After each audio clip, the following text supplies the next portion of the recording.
The slap was loud. Too loud. It cracked through the busy city plaza like a gunshot, forcing conversations to die mid-sentence. Heads turned. Phones froze in mid-air. A street performer stopped playing. For one brief moment, the entire crowd stood still, trying to understand what they had just witnessed. A bully had just slapped Steven Seagal, in public, right across the face. The man who did it stood tall, chest out, enjoying the attention. He wasn't shaking. He wasn't scared. In fact, he was smiling, wide and proud, like a man who believed dominance was proven through violence. "You hear that?" The bully laughed, looking around. "That's the sound of you learning your place, old man." A few people gasped. Others instinctively raised their phones higher. This was the kind of moment social media loved, raw, humiliating, cruel.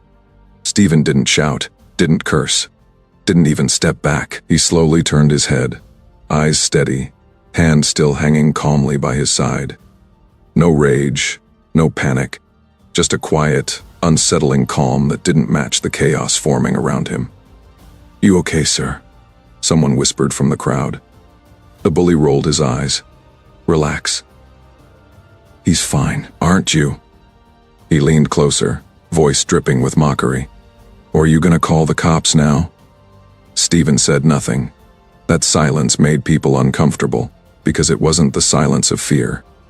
It was the silence of control. A woman muttered, "Why isn't he reacting?" Another man replied, "Because men like that don't need to." The bully mistook the calm for weakness. Big mistake. "Yeah, that's what I thought," he said, backing away with a laugh. "All bark in your head, no bite." Steven finally spoke. His voice was low, even, but it carried. "You shouldn't put your hands on people," he said. The bully scoffed. "Or what?" Steven didn't answer. Instead, he slowly reached into his pocket. The crowd leaned in. Was he calling the police, a lawyer, an ambulance?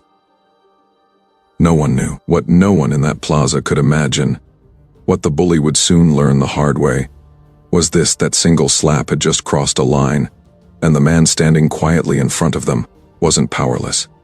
He was protected at the highest level, because Steven Seagal's son didn't just work for the government. He ran Homeland security. And this moment was about to change everything. It had started like any other afternoon. The city plaza was alive with weekend noise. Vendors shouting over one another, the smell of fried food drifting through the air. Street musicians competing for attention. People moved in every direction, impatient but relaxed, caught up in their own worlds. No one woke up that morning expecting a scene. No one expected humiliation, violence, or consequences. Steven Seagal stood near a small food cart waiting quietly. He wasn't trying to be noticed. He wore simple clothes, nothing expensive, nothing flashy. No designer jacket, no sunglasses, no signs of status. Just a man standing patiently in line, hands relaxed at his sides, eyes calm. He looked like someone who had nothing to prove, and that was exactly why he became a target. Ryan Cole pushed through the crowd like he owned the space. Tall, broad, shouldered, voice already raised before anyone had spoken to him. He had the confidence of a man who had never been told no in his life. The kind of confidence built not on respect, but on intimidation. He glanced at the line, scoffed, and stepped forward, cutting directly in front of Steven. Steven shifted slightly. "Excuse me," he said evenly. "There's a line." Ryan turned slowly, eyes scanning Steven from head to toe, the clothes, the age, the calm expression. He smirked as if he had just been handed permission to be cruel. "Is there?" Ryan replied loudly. "Because I don't see anyone important standing here." A few people nearby exchanged looks. Someone cleared their throat. No one stepped in. Steven didn't raise his voice. "I was here first." That calm response annoyed Ryan more than anger ever could. "You hear that?" Ryan said to the people around him. "This guy thinks he matters." Laughter bubbled up from a couple of bystanders. Nervous, uncomfortable laughter. The kind that tried to avoid becoming a target. Ryan leaned in closer, invading Steven's personal space. He smelled of alcohol and arrogance. "Look at you," he sneered, "standing here like you belong. "This place is packed, Grandpa, move." Steven didn't move. That was the moment things shifted. Ryan's smile faded, replaced by irritation. He wasn't used to resistance, especially not quiet resistance. Most people either snapped back or backed down. Steven did neither. "You deaf?" Ryan snapped. "Or just stupid?" Steven met his eyes. "Neither." The word landed harder than an insult. People started paying attention now. Phones came out. A small circle formed, drawn by tension rather than curiosity. Everyone sensed something was coming. Ryan felt the eyes on him. And instead of backing down, he leaned into it. "This is what's wrong with people like you," he said loudly. "You think politeness means strength." Steven replied calmly. "No, control does." Ryan laughed, sharp and mocking. "Control." He shook his head. "You wouldn't last 5 seconds if this got real." A woman nearby whispered, "Someone should stop this." But no one did, because bullies thrive on silence. Ryan stepped even closer, chest nearly touching Steven's. "Guys like you stay quiet." Steven's expression didn't change, and that terrified Ryan, though he didn't realize it yet. "Back up," someone finally said from the crowd. Ryan turned furious. "Mind your business," and he looked back at Steven. "This is your last warning," he said, voice low and threatening. "Step aside." Steven's answer was simple. "No." That single word shattered Ryan's fragile sense of dominance. The plaza went quiet, and in that quiet, Ryan made the worst decision of his life, one driven by ego, insecurity, and the need to feel powerful in front of strangers. The slap came seconds later, but long before his hand moved, long before the crowd gasped. The consequences were already set in motion. The slap didn't come from rage. It came from insecurity. Ryan's hand moved before his brain could catch up. Fast, reckless, fueled by the unbearable feeling that he was losing control. The sharp crack of skin against skin echoed through the plaza, louder than it had any right to be. Conversation stopped. Music died. Even the city itself seemed to pause. Steven Seagal's head turned slightly with the impact. For a split second, everyone waited for an explosion. A punch. A shove. A scream. Anything. But Steven didn't react the way the crowd expected. He didn't strike back. Didn't stagger. Didn't raise his voice. He simply stood there. The bully's grin widened, mistaking restraint for surrender. "That's what I thought," Ryan said loudly. "That's how respect works." Gasps rippled through the onlookers. A woman covered her mouth. Someone shouted, "Hey, that's assault." Ryan turned toward the voice. "You see him complaining," he barked. "No, then stay out of it." Steven slowly lifted his hand to his cheek, not in pain, but in acknowledgement. He exhaled once, deeply as if grounding himself. Then he looked directly at Ryan. "You shouldn't do that," Steven said calmly. The words were quiet, but they carried a weight that made the air feel heavier. It wasn't a threat. It wasn't a warning. It was a statement. Final, measured, undeniable. Ryan laughed. "Or what? You gonna lecture me to death?" A few people in the crowd shifted uncomfortably. This wasn't funny anymore. This was crossing a line. Someone pulled out their phone and started dialing. Another voice said, "The police are coming." Ryan waved them off. "Good, let them come." He turned back to Steven, eyes burning with a need to prove something. "You think they'll believe you over me?" Steven didn't answer. That silence again. It was starting to bother people now, because silence like that didn't belong to victims. It belonged to men who had already decided how things would end. Ryan stepped back, pacing like a predator, feeding off the attention. "You know what your problem is?" he said loudly. "You think being calm makes you superior." Steven replied evenly. "Number, I think hurting others makes you small." That did it. Ryan lunged forward, grabbing Steven by the collar. "Say that again." The crowd erupted. "Let him go. Back off. Someone stop him." Steven looked down at the hand gripping his shirt. For the first time, there was a change, not in his face, but in his posture. His shoulders settled. His feet adjusted, barely noticeable but deliberate. The kind of movement that came from years of discipline. Ryan felt it. He didn't understand why, but suddenly the situation didn't feel as safe as it had seconds ago. "Get your hands off me," Steven said, voice still calm. But colder now. Ryan hesitated. That hesitation saved him from something worse. He shoved Steven back instead and laughed, trying to regain control.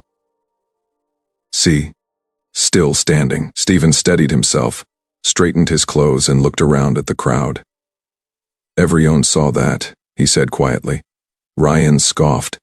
"Yeah, they saw you get slapped." Steven met his eyes again. "They saw who you are." That sentence hit harder than any punch, people murmured. Heads nodded. The mood shifted from entertainment to judgment.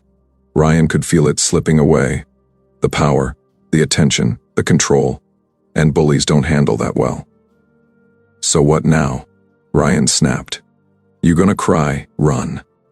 Steven reached into his pocket. The crowd tensed. Ryan smirked. "What, you got a weapon now?" Steven shook his head. Number. He pulled out his phone. That was it, no threats. No drama. Just one call. Ryan laughed, relieved. "Calling your kid, your lawyer." Steven looked at the screen, then back at Ryan. "My son," he said calmly, "needs to know I was assaulted." The laughter around them faded. Something in Steven's tone made the air go cold. Ryan scoffed, but it sounded forced now. "Good luck with that." Steven lifted the phone to his ear. And somewhere far away, a line connected, one that would turn this public humiliation into a public reckoning.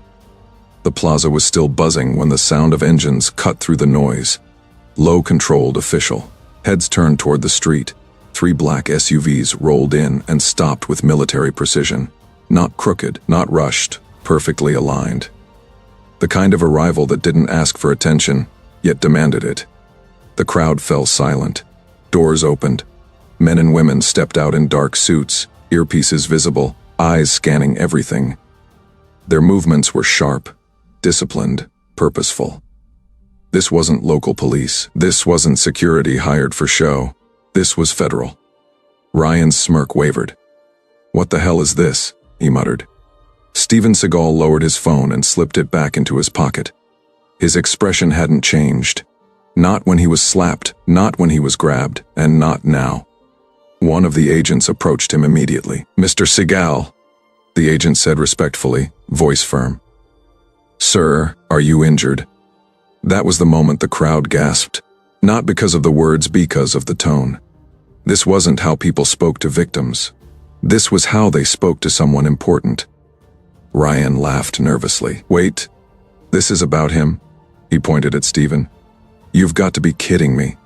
The agent ignored Ryan completely. "We received a report of an assault," the agent continued. "Can you confirm?" Steven nodded once. "Yes." The agent turned slowly toward Ryan, and everything changed. "Sir," the agent said, voice flat, "step away from Mr. Seagal now." Ryan's chest tightened. "Hold on, this is a misunderstanding." Another agent moved closer, blocking Ryan's exit path. "Hands where we can see them." The plaza felt smaller, tighter, like the air itself had been sealed. Ryan tried to laugh it off. "You guys are acting like he's somebody special." The first agent looked at him, unimpressed. "He is." Ryan frowned. "Who is he then?" The agent didn't raise his voice, didn't posture. He simply stated the truth. "This is Steven Seagal. His son is the director of Homeland Security." The words landed like a dropped weight. People froze. Phones shook in hands. Whispers spread like wildfire. "Homeland Security? Director? Oh my God." Ryan's face drained of color. "That's not funny," he said weakly. "You can't just say something like that." The agent met his eyes. "Sir, I wouldn't joke about my job." Another agent spoke into his earpiece. "We have visual confirmation." Ryan took a step back. "I didn't know who he was." Steven finally spoke. "You didn't need to." The words weren't loud. They didn't need to be. The crowd felt them. Ryan swallowed hard. "Look, if I'd known." Steven cut him off, calm but unyielding. "That's the point." Ryan's voice cracked. It was just a slap. The agent stepped forward. "Assault in public, multiple witnesses, recorded evidence." Ryan turned toward the crowd, suddenly desperate. "You're all recording, right?" You saw him mouth off. No one spoke. Not one person defended him, because they had seen the truth from the start. Steven looked around at the onlookers. "I didn't raise my voice," he said. "I didn't touch him." The agent nodded. "That aligns with witness accounts." Ryan's legs trembled. "This is insane," he whispered. "Over nothing." Steven's eyes met his, steady and unblinking. "Respect is never nothing." One agent gently but firmly took Ryan's arm. "Sir, you're being detained." Ryan's voice rose in panic. "You can't do this. I've got a job. A life." Steven didn't smile. He didn't celebrate. He simply watched. "Next time," Steven said quietly, "keep your hands to yourself." As Ryan was led away, the crowd parted. No cheers. No applause. Just silence, because everyone there understood the same thing now. This wasn't about power being revealed. It was about power never needing to announce itself. Ryan's knees buckled the moment the handcuffs clicked shut. The sound was sharp, final, metal locking around reality. The same hands that had struck another man in public now trembled, restrained at his sides. His breath came fast, shallow, like someone who had just realized the ground beneath him was gone. "This is a mistake," Ryan said again, his voice cracking. "I didn't know who he was." Steven Seagal stood a few feet away, calm as ever. "You keep saying that," Steven replied evenly. "And it keeps not mattering." The agents guided Ryan toward one of the black SUVs. Each step felt heavier than the last. The crowd watched in silence, phones still raised but forgotten now. No one was smiling. This wasn't entertainment anymore. It was consequence. An agent stopped Ryan and turned him slightly toward Steven. "Mr. Seagal," the agent said, "would you like to press charges?" The question hung in the air. Ryan looked up, eyes wide, fear written across his face. This was the moment he had been dreading. The moment where his fate rested in the hands of the man he had humiliated. Steven didn't rush his answer. He looked at Ryan. Really looked at him. "I'm not doing this out of revenge," Steven said slowly. "I'm doing this so you learn." Ryan swallowed hard. "Please," he whispered. "I'll apologize. I'll say it on camera." Steven shook his head. "Apologies made under pressure aren't apologies. They're survival." The agent nodded, understanding. "Charges will proceed," the agent said. Ryan's shoulders collapsed. As he was escorted away, one of the agents turned to the crowd. "This area is secured. Please disperse." People slowly backed away, still processing what they had just witnessed. Some shook their heads. Others looked down, ashamed that they hadn't stepped in sooner. A young man approached Steven cautiously. "Sir," he said, "I'm sorry no one stopped him." Steven placed a hand on the man's shoulder. "You learned today," he said. "That matters." Nearby, the woman who had first gasped after the slap wiped her eyes. "You handled that with so much dignity," she said. Steven gave a small nod. Anger gives bullies what they want. One of the agents stepped closer. "Sir, your son is on the line." Steven took the phone, listening quietly. "Yes," he said, "I'm fine." A pause. "No, I didn't touch him." Another pause. "Good, let the law handle it." He ended the call and slipped the phone away. The SUVs pulled off, carrying Ryan with them. The plaza slowly returned to life. But something had changed. People weren't just walking anymore. Steven turned to leave. A man called out, "Sir, thank you." Steven stopped, turned back slightly. "For what?" "For showing us that strength doesn't have to be violent." Steven nodded once as he walked away. A street musician began to play again. Softly at first, then stronger. The sound filled the space Ryan's shouting once occupied. Steven paused near the edge of the plaza, looking back one last time. "You never know who someone is," he said to no one in particular, "so treat everyone like they matter." Then he walked on, not as a hero, not as a victim, but as a man who let justice speak louder than his fists. By the time the plaza returned to its normal rhythm, the story had already begun spreading. Clips were being uploaded, messages were being shared. People who had witnessed the incident replayed it in their minds. Not the slap, not the shouting, but the silence that followed. The calm, the restraint, the way one man refused to let hatred or ego decide his actions. Steven Seagal disappeared into the crowd, unnoticed again. And that was the lesson. Power doesn't need a spotlight. Later that evening, people talked about what they would have done differently. Some admitted they should have spoken up sooner. Others realized how easily they had mistaken confidence for dominance and quiet for weakness. Because that's how bullies survive. They rely on assumptions. They rely on the belief that the loudest voice is the strongest one. But what happened that day exposed a deeper truth. The bully didn't lose because he slapped the wrong man. He lost because he believed violence made him powerful. Steven never raised a fist, never threatened, never even raised his voice. Yet he walked away with his dignity intact and the law on his side. That's real strength. Respect isn't something you demand, it's something you practice. Every insult Ryan threw came from insecurity. Every shove was proof that he needed the crowd's approval to feel big. And when that approval disappeared, so did his confidence. Steven needed none of that. He understood something most people learn too late. You don't need to prove who you are when you already know. Age doesn't erase strength. Silence doesn't equal fear. And calm isn't weakness. It's mastery. The incident wasn't about Homeland security. That was just the reveal. The real message came long before the SUVs arrived. It came when Steven chose restraint over revenge. When he chose accountability over anger. When he let consequences speak louder than his ego. And that lesson matters, because this world is full of moments just like that plaza. Small confrontations, public spaces. Strangers making snap judgments. Every day, someone is tested. Every day, someone chooses between reacting and responding. Between escalating and ending the cycle. Between becoming the bully or becoming better. What happened to Ryan wasn't cruelty, it was accountability. And accountability is the foundation of respect. If there's one thing to take from this story, it's this. Treat people like they matter. Even when you think they don't. Especially then, because you never know who someone is connected to.